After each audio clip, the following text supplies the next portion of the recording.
Okay, I think we got several people in here and we're ready to get started. So, my name is Brandon Vogel. I'm our sales director here at Clean Slate Technology Group. My job is to come out here and welcome you guys all. Thank you all for spending an hour of your day with us. We hope that this is a session that is worth that time and you guys learn a little bit with us over the next 60 minutes or so. So I want to jump in and just kind of walk through the agenda and the talking points for today. If we can jump to the next slide. Um, we want to start out by identifying the problem statement, right? We want to talk about the pace of AI and data in today's world and how that's impacting you guys as IT leaders. And then talk about the balancing act that is maturing your data, making sure your data is mature and governing that data. All of that will probably lead us to drink, right? I'm just being honest, guys. So we're going to take a short intermission to have a speaker from On Your Six Bourbon. So many of you that were able to spend some time with us prior to this webinar, and we were able to collect your addresses. We were able to ship you a bottle of bourbon from On Your Six. So we'll try that. Those of you that we have not been able to connect with yet, there'll be a QR code on the final slide today where we'd love to set up some time to chat with you, get your address, and ship you a bottle as well. So hang tight with us, bear with us. We'd love to connect with you and send you a bottle as well. After that short intermission, we'll go through how we define and how we, I guess, would advise you guys on that challenging balancing act. We do want to make it very interactive today, so there is a Q&A in the chat that is only going to some moderators that we have today that'll feed me some questions. So at the end of this, we're going to leave about 15 minutes or so for you guys to ask questions, learn a little bit more from our two experts that are going to be speaking today. So with that said, I do want to introduce our speakers for today. And I think we'll start with our very own Nathan Liston, and then move on to Ashwin, who will be starting out the presentation with us today. So Nathan, take it away. Thank you. Yeah, happy to be here. Good to have everyone on. So Nathan Liston, I'm a director here in Clean Slate in our data and analytics practice. I have 25 plus years data and analytics space experience, leading global initiatives from companies of all sizes and organizational sizes, owning platforms myself personally and solutions with budgets and teams that I had to support. I'm passionate about helping others to work through these processes, help develop strategies, roadmaps, and deliver. So that's me in a nutshell. Excited to be here, and off to you, Ashwin. Fantastic. All right. Hey, everybody. My name is Ashwin Balu. I'm a customer success leader inside of IBM Canada. I'm super excited to be here. AI and data are my two favorite topics. That's probably why I don't have a lot of friends. Just kidding. My background is very much data science, machine learning. I do a lot of AI related engagements for the Fortune 100. So lots of experience in the space. Happy to be here. Should we move on to the next page? Excellent. I just want to take a quick moment to chat about what we're seeing right now in the AI and data space. You can feel free to keep going. Awesome. So the first thing I wanted to do is, in order to give you an idea of what's happening in data and AI, I did what everyone else in my position would do, right? Go online, try to find a trends report. And what I found was every company you've ever heard of, every marketing research firm you've ever heard of has their own list of trends. And so instead of trying to pick my favorite one or trying to be biased and pick the IBM one, I decided I'm going to take a very fair approach. I'm going to take one tech giant, Google, one market research firm, so Gartner, and one educational institution, MIT. And what I did was I pulled their top 4 or 5 trends, and I decided I'm going to make an amalgamation of trends, right? So instead of reading all this, here are my trends from looking at a whole bunch of reports. If you go to the next slide, you'll see that trend number 1 is of course AI. That doesn't surprise anybody, right? It's the topic on everyone's lips. Every company I'm speaking with right now has AI or generative AI as one of the top things they're discussing at the moment. We'll of course talk about this in great length, but trend number 2, if you'll move on to the next slide, is governance and trust, right? If you have a data platform, it's not just about having this amazing technology. It's got to be something that you can trust. It's got to be something that's governable, explainable. It needs to be audit friendly. Governance is very, very important. And trend number 3 is the actual tooling and the platform, the maturity of that platform. It's not just having this amazing tool, like I said, right? It's about making sure that it's foundational, making sure that it's bulletproof, that these are things that are super, super, super ingrained. If you're looking at your operational data, it has to be mature. It has to be, I mean, none of this is surprising, right? But these are the top 3 trends. And we're going to talk about all 3 of these in a great bit of detail. So if we move on to the next slide, I want to focus on my trend number 1, which was AI. And what I noticed was every research firm out there, from Gartner to McKinsey, Accenture, the Guardian, well, Guardian's not a market research firm, but every one of them seems to be describing generative AI or AI as the biggest change to the workplace since the original Industrial Revolution. I think that's a really bold statement. I mean, the Industrial Revolutions over the years have brought us everything from cars to trains to technology to the existence of factories.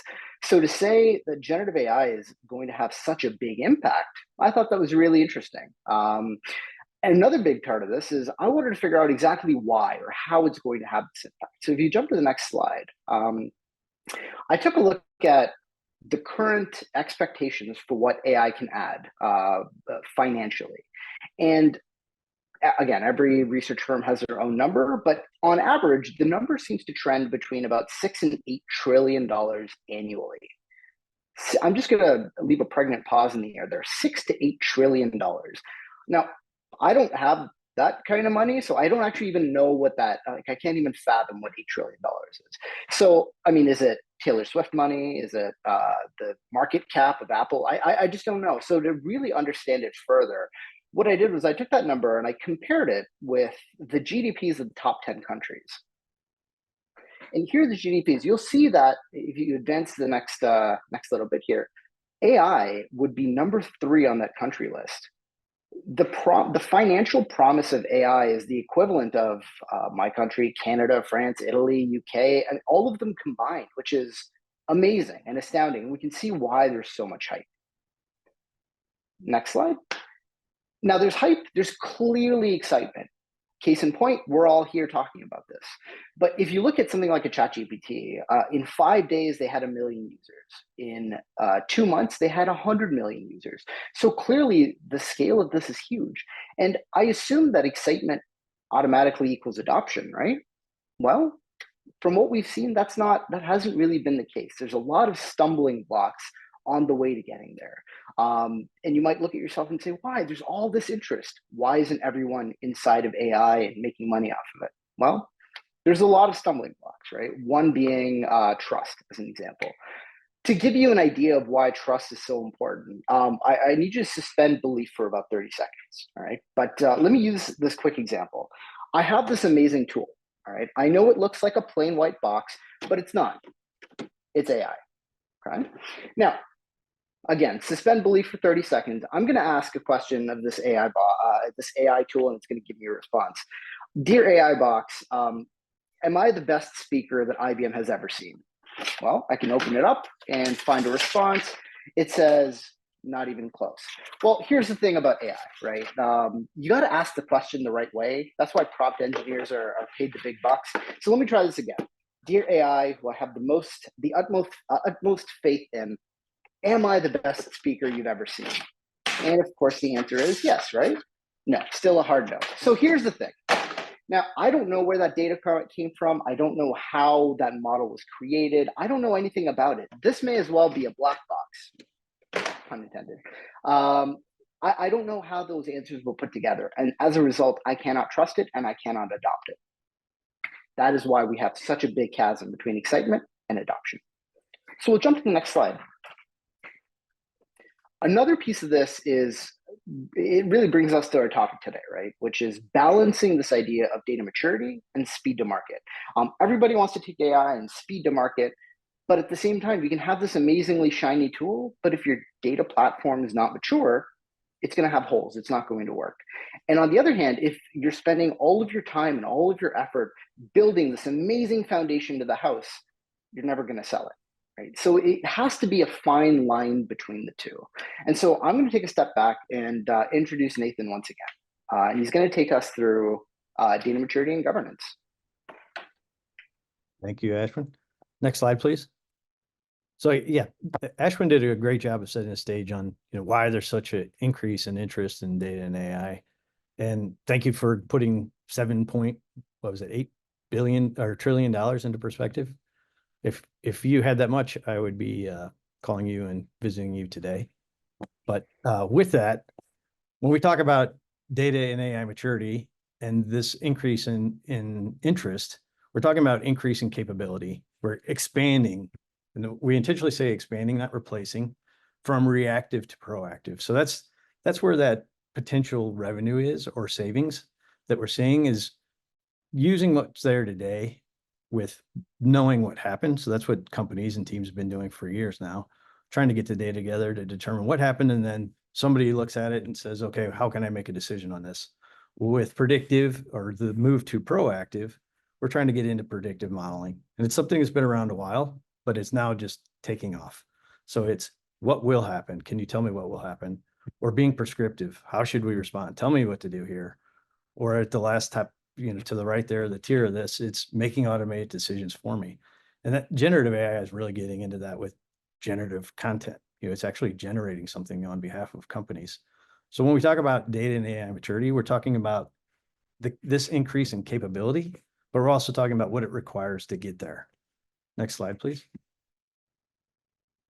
So with this shift in capability, there's also a change in where those capabilities are implemented in relationship to a company's revenue stream.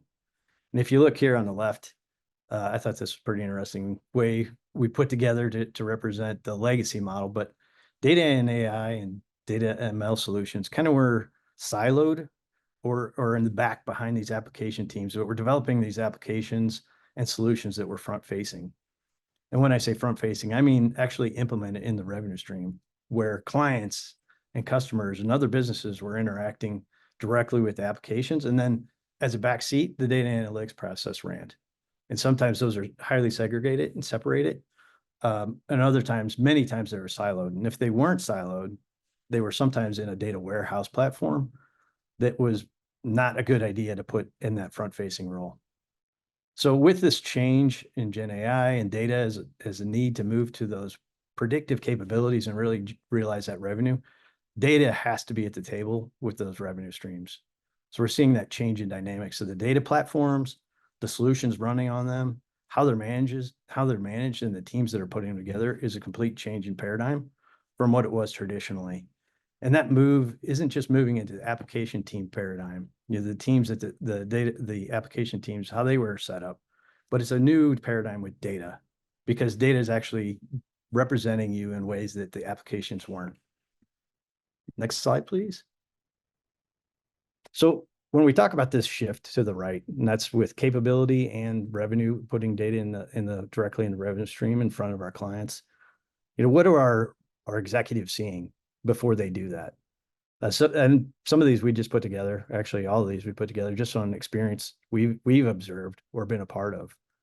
And so if you go into a company now and there's a component that somebody's aware of, let's say a calculated field that they want to put out there to generate new revenue, often the question is, who knows how this thing's calculated? I run my business off of it back in the backstream, but if I put it in front of a client, can I trust it? Or I did a Gen AI POC with chat and it responded in a way that doesn't align to my company values. So probably a lot of you have seen that with some of the POCs you've done, where you want to put something in front of a customer and it's too old. I have this data, it's of value, but it's a week old or a day old or even a few hours old, and it's just not going to cut it with what I need to do to run my business. Another example is somebody's asking to be forgotten. What does that mean? So most of you are familiar with GDPR, the CCPA, the California Consumer Privacy Act. How can you run a business and support the compliance? Are you ready for that? So there's a number of things that we have observed and our clients are as well. Next slide, please. And the point is, getting there isn't easy. There's a lot of risk. So readiness is definitely a concern, and that's kind of what I was calling out on that prior slide. And with that, Gartner put out a stat that 60% of CIOs say AI is a part of their innovation plan, but less than half feel they can manage that risk. And I'd say that's probably maybe a little bit strong. It's probably more than that. An IBM 2024 Threat Intelligence Team Index stated that there's been a 71% year-over-year increase in cyber attacks using stolen or compromised data. And the bad guys out there, they're also exploring these new data, AI, ML solutions, and those attacks are going to increase. So are we ready for that risk? Equally important, as Ashwin called out, is data quality, accuracy. According to an AWS statistic, they polled the auto industry, and the auto industry has stated that data accuracy is a higher priority for them as cybersecurity itself. They know they need to have it secure, but they also know that the data has to be accurate. It's the foundation of AI and all the solutions that are getting put in front of these clients. So, our team's ready to manage these policies and processes. Are the people ready? Are they in the roles? It isn't easy to get there. Next slide, please. So that's, again, where we get to is data maturity and governance. So when we say data maturity and governance, it's those things that have to be in place to enable the capabilities, realize the savings or potential savings that we're talking about here in a way that we could sustain it. Governance, as most of you have probably seen, but it's bubbled up to the top now of importance for companies. It's establishing accountability, security, policy, standards, the things that you need to manage the data. It's putting in place the roles, the security measures, and I would add, again, the data quality checks, especially with Gen AI and the need for having a human in the loop with feedback, putting the things in place to ensure that you're able to manage this in a sustainable way. And those things are a combination, the governance and the capability we view as a combination of people, process, and technology. So getting all those in alignment with the governance, will provide the necessary components to deliver that capability. And that's how we measure capability or maturity. It's where are you with those three things with governance in your data maturity lifecycle. Next slide, please. So when we talk about what's hindering adoption, it's back to that data maturity. It's getting those things in place, the governance, the technology, the processes, and the people ready to deliver the data and AI and build on the components that you need to deliver your business objectives. That's the problem. I'll kick it back to you, Brandon. Perfect. No, you guys have done a fantastic job in defining the problem that we've got about 100 folks on the phone right now listening to you guys talk through what the problem is. I would be hard pressed to find one person in this group that probably isn't experiencing an issue with one of those three things: people, processes, and technology. So now that we've defined the problem, like I said, it's going to drive us to drink. So let's take a quick break. And I want to introduce Isabella Milton from On Your Six to kind of chat about the whiskey that we were able to send to several of you guys. And like I said at the beginning of this call, if we weren't able to connect with you prior to this webinar, there will be a slide at the end where you can scan a QR code and set up a meeting with us. We'd love to connect with you, send you a bottle as well so you can experience this along with the rest of us. For those of you that have already received a bottle and have been patient enough, haven't popped it open yet, again, I want to introduce Isabella Milton, or Bella Milton, to talk about the whiskey itself. Hi, thank you for the introduction, and I'm so glad that we're able to share some of our bourbon with you guys. Again, yeah, my name's Bella. I'm with On Your Six Bourbon. We are a 2-year bourbon. We distill out of Kentucky, but our founders are based in Virginia Beach. So that's kind of what we call home. They are 2 retired veterans who started this brand kind of as a give back to all the first line responders who took care of their families while they're deployed. So we love to partner with police, fire, teachers, nurses, and military to help move their missions along, as well as, have a product that everyone can share and cheers to. So when you actually tap your phone, if you have an iPhone or NFC like enabled onto your Android, if you just tap it to this, it'll bring up, sorry, I kind of have it, the blur on. It'll bring up a link to our website, and we post everyday hero stories on our website. So amazing foundations and amazing community members who are doing great work. So if you guys have time, check that out. And then here's like a little bit about our brand. And I think on the next page is our mash bill and kind of tasting notes while you guys enjoy this. So I hope everybody enjoys, and I'll leave my email in the chat as well if you guys have any questions. We ship all over the country and are in Virginia, Kentucky, and Maryland currently, and hopefully expanding everywhere else. So thanks so much. Thanks, Bella. I already poured a glass. I'm going to try it too. So cheers to everyone on here that's Cheers. able to try it now.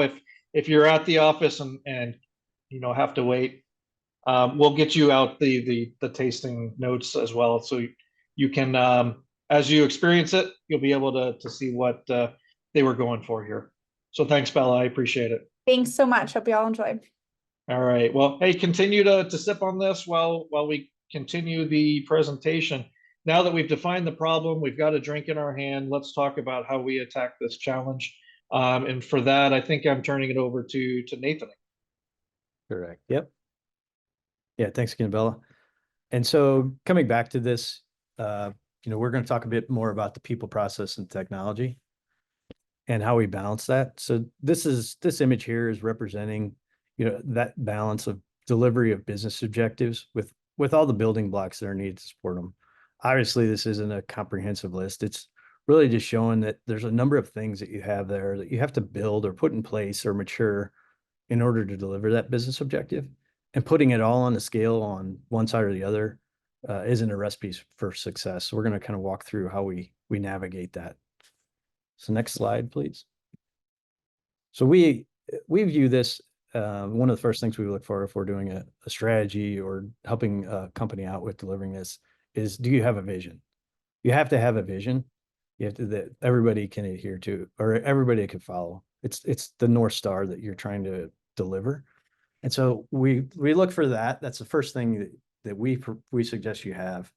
You should have executive buy-in on that vision. Ideally, the top level executive, whoever that may be for your company, a CDO or somebody even higher CEO, they're putting together this they're supporting this direction and providing their executive buy-in. And when I say buy-in, it's all the way to delivery. It's ensuring that this thing's not just done halfway or POC, but you're actually putting this into production.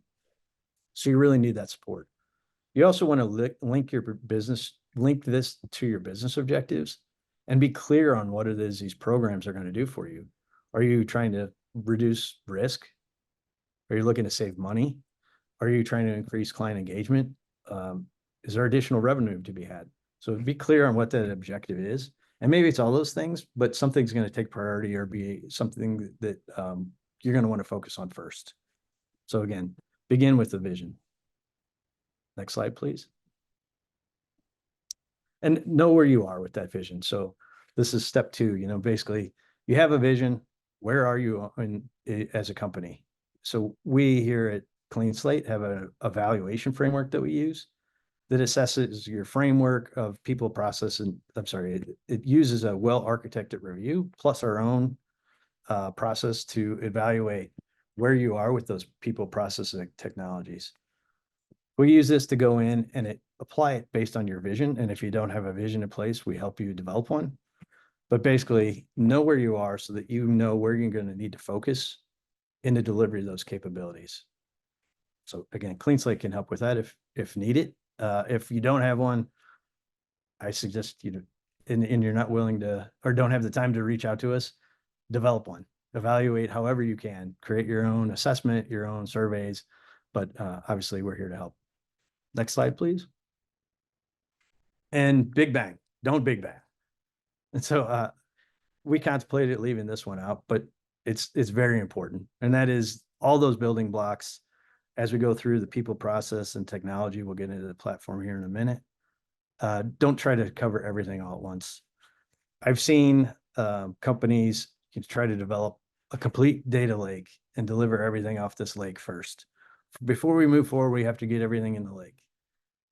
We suggest not to do the big bang. Think of the lake less so as a lake and more as a stream or a river. Take end to end the things that you want to deliver through that stream. So avoid the big bang, get it and avoid getting everything in place before you can deliver. Next slide. So talking a bit about the people and the processes, this is, as important, if not more than the actual technology itself. We break things down and this alignment we view it as a strategic, tactical, and operational roles, and putting these three things together to operate as one. So when we talk about the strategic, it's again, having that executive support, having any governance committees that you need in place, product team leadership. So we suggest treating this data as a product and AI as a product, and having those teams in place operating in unison with the tactical and operational teams. So tactical, those are teams that are actually there to develop and deliver. And development isn't just the technology needed to create the data processes or the machine learning models. It's the policies that you need to manage it. It's the roles that you need, the role-based security that you need to put in place to secure it. It's all the things and the pieces that need to be built as part of this. It goes beyond developing data and processing. Operational, this is just as critical. So it's the day-to-day operation. So as you deploy this to production and as you start to put it in front of your clients, what do you have in place to ensure that it's representing you in the way that you want to be represented? It's healthy and accurate. It's monitoring drift when it comes to machine learning. How do you respond to incidents and things that are broke or things that come up? So those three things we view as critical to get the culture right. Peter Drucker here, it's a comment that a CDO I worked with used to throw out quite a bit, and I thought it was fun. And it's basically culture eats strategy for breakfast.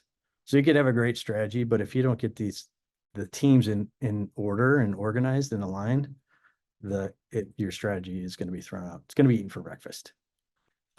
So one last thing to throw in, actually, too, and that's something we're seeing where security teams should be embedded in this throughout. They're no longer the outside team that you consult with to ensure that you're meeting their requirements. They need to be a part of the entire process and actually part of the team.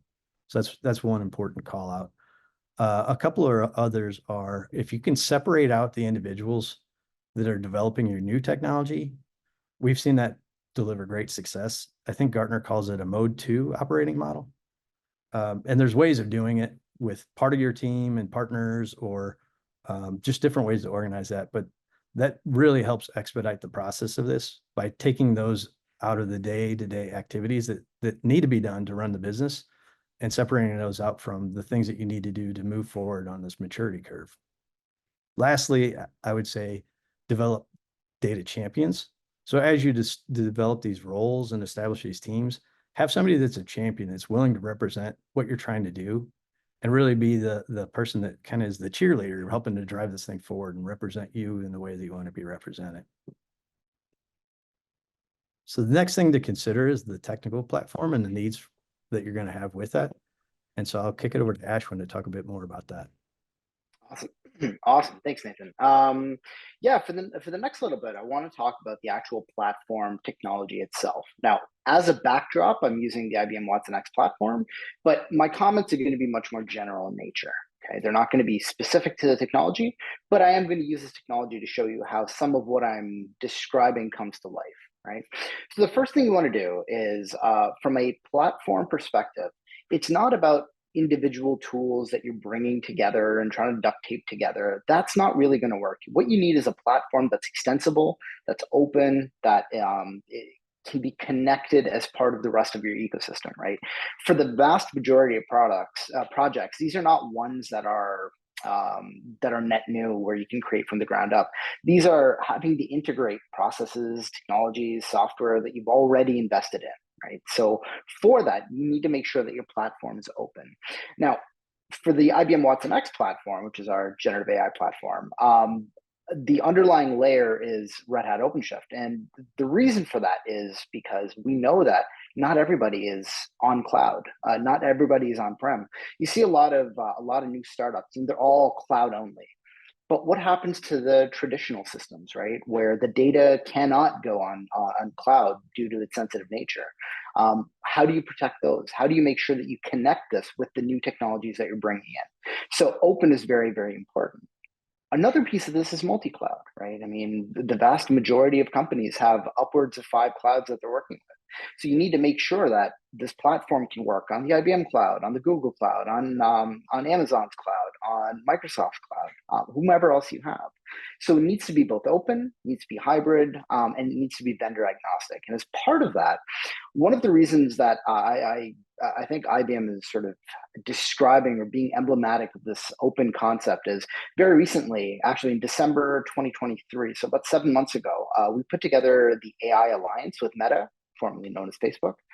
And the whole idea behind it is to make sure that the future of AI being, a very new technology, generative AI specifically being a very new technology, making sure that the future is open and not just harvested by individual companies, right? The goal is to come together as an alliance and say, hey, the future of AI is through open innovation, and we need to bring a community together around this purpose. So this AI Alliance today has over 100 companies. It's got universities like Yale, Cornell, Dartmouth, Berkeley.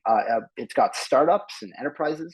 So Snowflake, AMD, Intel, Uber, Oracle, and of course, it's got science and nonprofit agencies. So CERN, the Super Collider, NASA, many, many others. I think in total, we've got over 100 at the moment. So openness is very, very important and a core part of what we do, and it should be a core part of what you do as well. So next slide, please. Now, within the platform, we've got 3 core components. My goal here is not to sell you on our individual components. That's not really what I'm trying to do here. So I'm going to use product names as minimally as possible, right? But there are 3 core components inside this platform that I'm describing. And the first is what I would call an AI studio. It's called watsonx.ai. And this would be, I guess, similar in nature to what you might think about when you think of Gen AI. When you think of Gen AI, you think of the final tool, right? The ChatGPT, for instance. This is that top layer of the cake, right? This is a studio where you can tune your queries, test your queries, deploy your queries. And again, back to the idea of open, we've got models that IBM's created, the open source community's created, third parties like Google and Meta have created, and bring it all together so you can have that flexibility of whatever you like. So the second component in here is watsonx.data. And watsonx.data is essentially a lakehouse architecture. Now, let me describe why that's important.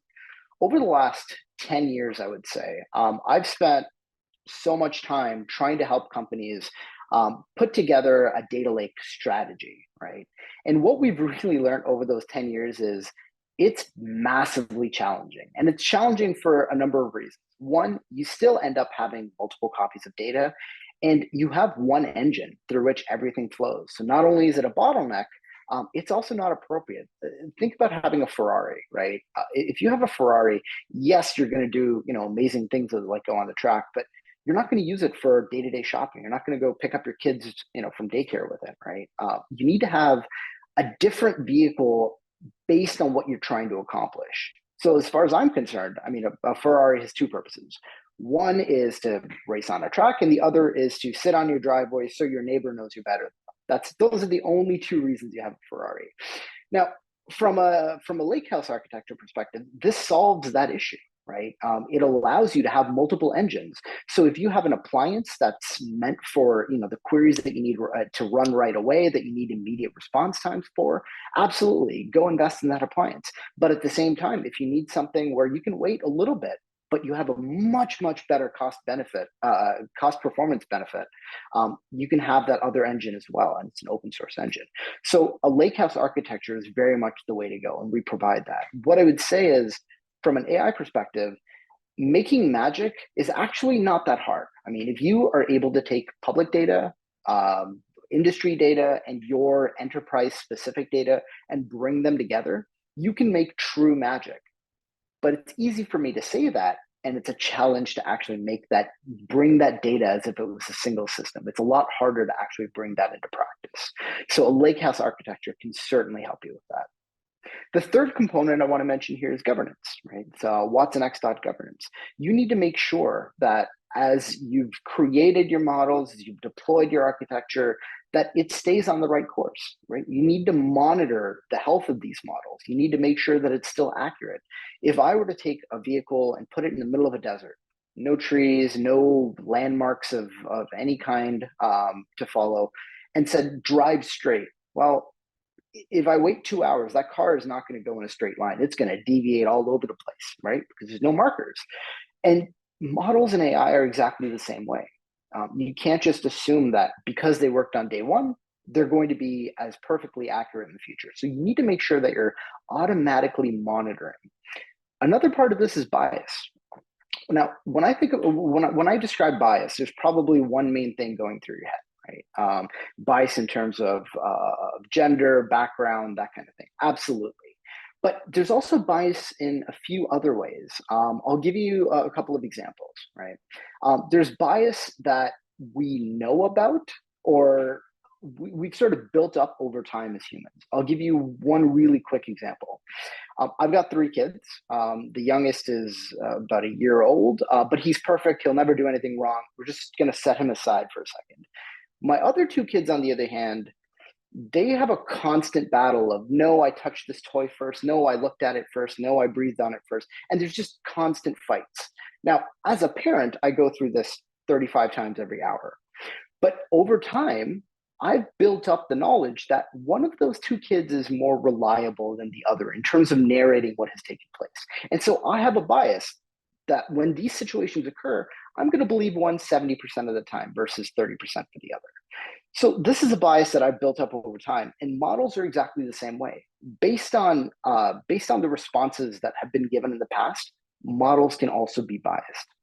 I'll give you a third example of bias, and this is true for just about every large language model across vendors. Almost every large language model builds off of something called the Common Crawl. It's basically a database of the public internet, I would say.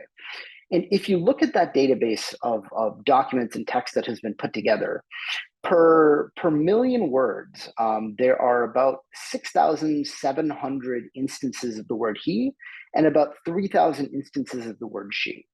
So if that's the data that's building your model, you've got about actually a little more than a 2-to-1 disparity. Does that involve bias? Sure, absolutely. What does that mean for your data, right? If you're serving up responses to your end customer, you need to make sure that over time, bias is automatically detected. So this is a very, very critical component that watsonx.governance does. And over top of it, if you go to the next slide, there's the whole bunch of assistants, right? These are the kind of assistants that can convert code for you from one language to another. These are the assistants that can help you build a chatbot. These are assistants that can take a BI dashboard and essentially make it usable by not just the technical team, but by the line of business as well. These are sort of the end client facing I would say interfaces or technologies that really build upon these core components and make it a reality. The goal here is they need to be purpose-built and they need to actually have a specific use case in mind. If I went to Bank X and said, I have an AI tool that that your entire company can use for everything, they would laugh me out the door, right? So you need to have a very specific vision and a specific use case in mind, just as Nathan said earlier. essentially what you need to do is have an idea of, are you trying to use this technology to make money? Are you trying to use this technology to save money? Where exactly are you trying to go with it? And with that, you need to make sure that your use cases are tightly surrounding those bounds. Okay? And if you go to the final slide on this architecture, what you'll see is a serving layer, right? This is, how do I take my platform and make sure that this is not necessarily what my end clients see? How do I help them take this platform and wrap their existing solutions or existing technologies around it? From a serving layer perspective, Nathan, is there anything that you wanted to add? Yeah, I mean, the serving layer can be based on needs. So the platform itself is maybe optimal. It is optimal at generating data and governing it and processing it. You also include it in that governance, need to take into account the serving layer, and that could be through a data service, an API. When we're talking about these modern platforms that are client facing and the revenue stream itself, it needs to be able to support applications. It could be a searching platform like a Lucene, or maybe it's for analytic purposes. So that serving layer can be complex and multi-layered to deliver based on the needs of the role at hand, whether it's an application, an analyst, a visualization person, or just discovery. Absolutely. Yeah. Once you've got this technology in place, once you've got your people, your process all working together in sync, now we can talk about use cases. So if you jump to the next slide, I wanted to bring together generative AI specific use cases that are accessible today. I don't mean future facing, I mean today, right? The lowest hanging fruit, I would say, is digital labor, customer service, code generation.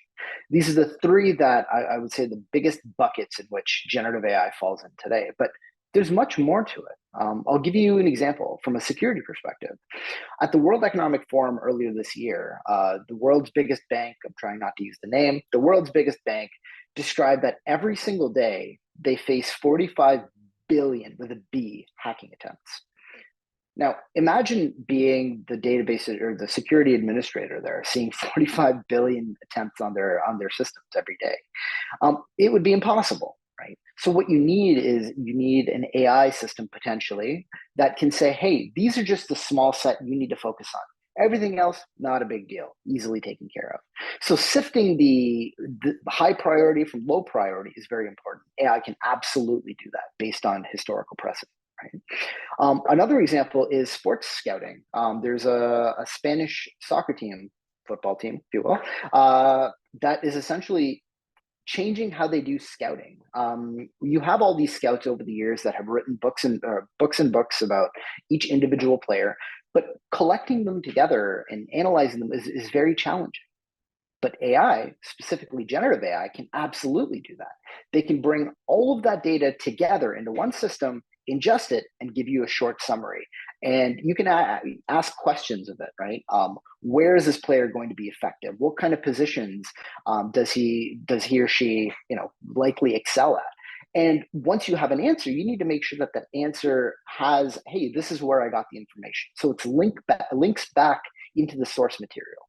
And generative AI can absolutely do that today. A couple other examples, the Grammys, for all of their marketing or I would say their social media campaign that they did during the Grammys, they used watsonx and generative AI to automatically create that based on what the interests were on things like Twitter or X, and for the folks in the audience that were applauding, right? The last couple here I want to mention are sports. I was at a conference last week, and IBM had Maria Sharapova, the tennis legend, come out and describe how analytics were having a giant impact in the sport of tennis. She talked about how right now the generative AI is being used for things like commentary, automatically building commentary, automatically summarizing the end result of a game. And what it really does is it allows a larger set of people to engage and personalize. Imagine, think about the news app that you pulled open this morning, right? You probably went through, I don't know, let's say 10 stories before you found one that you found interesting. Generative AI can reduce all that fluff and based on your interest, serve up just the ones that are most relevant to you. So there's lots and lots of use cases here. And the final is medicine. Watson X is being used not just to generate the latest text or commentaries or summaries, but also how do I create the next generation of medicines in an intelligent manner. So many uses of generative AI today. The one thing I want to pull back on is, as much as generative AI is the topic or the buzzword right now, and rightfully so, it's not the end all be all. It's actually a very, very small component of the overall data strategy and the overall number of techniques out there. So I want to make sure that Nathan gives you something that might be much more tangible to you today, if generative AI is not your, is not in your near-term roadmap. Yeah, thank you, Ashwin. Next slide, please. Yeah, so just as we started out with this, and I talked about earlier, this isn't a replacement of data and AI capabilities today, it's expansion. So when we talked about expanding, generative AI is something that has a lot of opportunity and potential. But as Ashwin said, there are things outside of that have a lot of opportunity as well. So I just put together 3 here that just opportunities that I think I've seen personally that may resonate with you, and some real world business cases, use cases that you could, basically think about and see what opportunities you have that are maybe similar. One of which is a customer 360. So you're probably all familiar with that. Putting it together isn't easy, but it's getting easier. And we've done multiple, and one of them was with a bank it was a full service bank, and they had multiple divisions. So they had commercial, retail, wealth, insurance. So they had multiple mortgage. Sorry, it was another division. And what was happening was they were working with clients with one division, and the other division didn't realize it. And a mortgage division, somebody came for a loan, not realizing that a client had multiple $1 million invested in their bank account, in their retail. And the mortgage division declined them because they were kind of running in a separate silo, and they didn't see that customer as the same customer. They viewed them as 2 individuals. So one of the use cases with data and actually AI comes into play here with entity resolution is a customer 360. So knowing your customer across the company, putting together something that can do that. That was a huge engagement that we delivered, a way for them to know a customer is a customer and support the client in the way that they really needed to. Another one is IoT. So these platforms, again, we're moving away from historical day-old platforms into real-time analytics. And we worked with a company on a global scale who was a global company who needed to manage their vehicles more effectively. So what we did was we hooked up their sensors in real time to a data platform that could do data analytics, support real-time dashboarding, data services, data visualizations, forecasting on a global scale. And that helped them manage their fleet in real time, as well as capacity and demand. So the last one here is just ML and AI as a category itself. And there's numerous there. There's numerous use cases that I could come up with that I've seen and been a part of. One of them was for a large medical company, and it was managing medical claims. So this being a large medical company, they received claims from multiple supporting companies that they worked with in different formats. And some of these were so legacy that they would come in actually on paper and get scanned. So this process was a kind of part of the adjudication process, where it actually would take those, run it through an OCR process, try to understand, what is actually on the paper, but then make decisions and determine what was accurate and what was inaccurate to be flagged for further follow-up review. Where prior to that, they had multiple individuals putting their hands on each claim that was submitted and trying to assess and evaluate what needs more attention. Where's there a gap? What do I need to focus on? Where when they brought in AI into the process, it reduced that hands-on need by 50%. And that 50% is going to continue to grow and increase or reduce the need for hands-on as that matures and as the models can continue to grow. So that's another AI use case that I saw huge value using traditional technologies. I say traditional, using traditional AI and ML technologies that have been around for years, but are Now with the platforms and the things that we have at hand, we're able to apply them in a way to realize that savings, revenue, in more use cases and more than ever. So hopefully one or more of those kind of resonated with all of you. So with that, I'm going to kick it back to Brad. Back to me, Brandon. So thanks, Nathan and Ashwin. Hang tight for just a second because I do want to jump into some quick Q&A before we wrap up. So if everyone, I hope you guys all learned a little bit of something today. Maybe it spawned a few questions that you might have. Put them in the chat under the CSTG Q&A, and we'll ask our experts here. But we'd be remiss if we didn't offer up our help to you guys as you go through your AI, ML, Gen AI journey, or just data strategy journey. So here at Clean Slate, if you scan this QR code to book a meeting with us, we'd be happy to chat through where you guys are in your journey, help you with any strategy or roadmap activities that you might need some assistance with. We've got partnerships with IBM, for instance, and watsonx, some cloud providers, AWS and Azure, and IBM Cloud as well, to help you, get from where you're at today to something that's more concrete and in production, or from a POC to an MVP all the way to something that can go into production very quickly through some of our accelerators. So again, if we weren't able to connect with you prior to the webinar, scan that, set up some time with us. We'd love to get you a bottle of this great bourbon. It actually wasn't bad for those of you that had a chance to try it. A 2-year bourbon, 80 proof. It was pretty solid. I was impressed.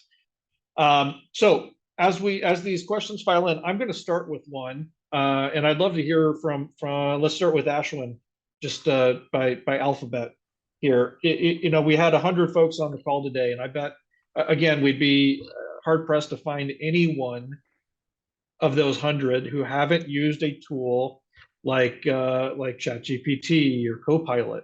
But none of those tools today are being put into production within businesses. Why is that? Yeah, it all comes down to trust. I'll give you an example. So I've got a coffee mug here, right? Let's assume it had a top on it and it's filled with some liquid. You don't know what color it is. And I said, drink it. Well, chances are you're probably going to look at it and go, I don't think so. And the reason is you don't know what's inside. And if you look at something like a ChatGPT or a lot of vendors out there, if you look at their models, you don't really know what's inside of it. If I were to go into a ChatGPT right now and said, tell me where your data came from, it'll give you it comes from different sources, it comes from education, it comes from here and there, but it doesn't really answer the question. I would call that sort of translucent. There are other vendors that will literally say none of your business, right? Well, not literally, but not in those words, but they will essentially tell you that it's none of your business what goes into that. Well, it is your business because it literally is your business. And this is what you're using to serve up your answers. So unless you have a clear, transparent view into what's inside of this magic box, giving you your responses, you can't trust it. And that's really holding a lot of people back. So from an IBM perspective, one of the things we've done is we've created a whole series of models called the Granite series. And we give you IP indemnity. I've always thought of IBM Legal as the Department of No, but what they've done is they've essentially, and might be true at Clean Slate as well, I don't know, but our legal department essentially went through every piece of data that is used to feed these Granite models and said, yes, this is free of proprietary information. There's nothing copyright in here. And what they've done is they've actually provided IP indemnity, which is to say that if there's ever a question later on or a legal challenge saying, hey, we want to challenge it, IBM will take that on for you. So it's essentially de-risking it, which if you look at the minefield that is AI right now, everybody's suing ChatGPT, right? The New York Times, the Writers Guild, Silicon Valley programs, you name it. So we're trying to avoid that and help you move from experimentation to implementation to instrumentation. Great. So we have a question from one of the participants here that I'm gonna pose to you, Nathan. What are the steps to getting to data quality and how do you measure that? Oh, that's a great question. I mean, steps to data quality, we use a medallion architecture, or there's many terms for it, but it's a layered approach of improving the data as you process it throughout the pipeline. So you start with a raw data set, move it to a cleaner data quality data set, and then finally to that final curated data set. And you can do that at speed, and that's something we're very proud of in our capability to deliver. And when I say at speed, like that IoT solution that I mentioned with managing vehicles, that moved through that platform in under 3 seconds in that data quality process. So data quality improves throughout that layered architecture. And the way we can implement it is through different heuristic rules, whether it's, somewhat business defined rules, and we can use a rule system to drive that, or actually AI and ML itself. So an example of that would be, I worked with an account or a client who had what they called merchant data. And it's basically all these merchants that they worked with, but they didn't know, because of the sources of data, which were actually accurate and which were suspect. So we created a model, an AI model, that would assess data quality in that architecture in real time. So at the end of that, you could trust that this merchant was actually a real merchant. We didn't throw away the data. We just flagged the other data as being questionable and actually put a score to it. So there's layers of trust that you can provide. And then based on your machine learning, AI needs, or even just data service needs, you can determine which layer of that quality that you need to adhere to. So does it need to be 90% accurate, 100% accurate? Do I want to throw out everything that's questionable? Great. I'm going to stick with you on this next one too, Nathan. Someone asked, how does MDM fit into all of this? Yeah, that's another good one. Master data, modeling. So the master data management. So that one, there's tools out there that can do that. Obviously, I won't even go into them, but they can provide a mechanism for applying data quality for entity resolution. Is this, is Brandon, Brad, are those the same individuals? Yes, no. How do you determine that? And so, and then as a practice itself, do you have stewards of that data who are ensuring that data is of quality? So I think MDM as a tool needs to be assessed on business needs. As a practice, is probably something that most accounts need. I mentioned that customer 360 engagement. We didn't use a quote unquote MDM tool to do that. It wasn't necessary. But what we did do is applied the techniques in order to ensure that customer is the customer, and then put in a process to flag the ones that were questionable and have a data steward, an owner of that process to review the questionable ones and go back to the source systems to determine what needed to be done to either clean up the gaps or delete the account or whatever needs to be done. So hopefully that answers the question. And if it doesn't, scan the QR code and get on our calendar. We'd be happy to answer it further. But with the last minute, I want to be cognizant of everyone's time. But with the last minute, I'm going to go back to you, Ashley. Nathan shared a slide a little bit earlier of the shift from left to right and becoming, getting ready to use more, being less reactive and more proactive, right? So I'm sure everyone on this call is in some level of that journey. What are common entry points for people to get involved with AI, ML, or Gen AI that some of these folks might consider? Absolutely. In terms of entry points, I think there's three big ones, right? I mean, as I showed on a slide a little while ago, things like digital labor, things like code conversion, those are really easy and tangible. What I would say is a lot of clients are looking at generative AI for internal usage first, because the bar for trust is a little bit lower. I'm not saying it's very low, but it's a little bit lower than if you were to expand that out to the rest of the world. So the idea is to start small. Use some of these free tools that are, I mean, every company, IBM otherwise, has free versions of their software. Try it out, see if you like it. But while you're doing that, make sure that you're remembering the security, governance, the fact that all of your data for a lot of companies is they're harvesting it for their own models. With all of that in mind, try a little bit of experimentation, see if it really fits the bill of what you're looking for. And if it does, you can start building out the use cases from there. So start small and start tactical. Don't just go in because I want it on my prospectus for the year. Do it because it's providing you value. No big bang, right? No, I would also throw in a consideration of that is know the deployment model that as you're getting into Gen AI and LLMs. What is it you're using? Because each one of those different deployments comes with different risks. And when I say deployment, I mean, ChatGPT, you can use the web app or the application itself to interact with.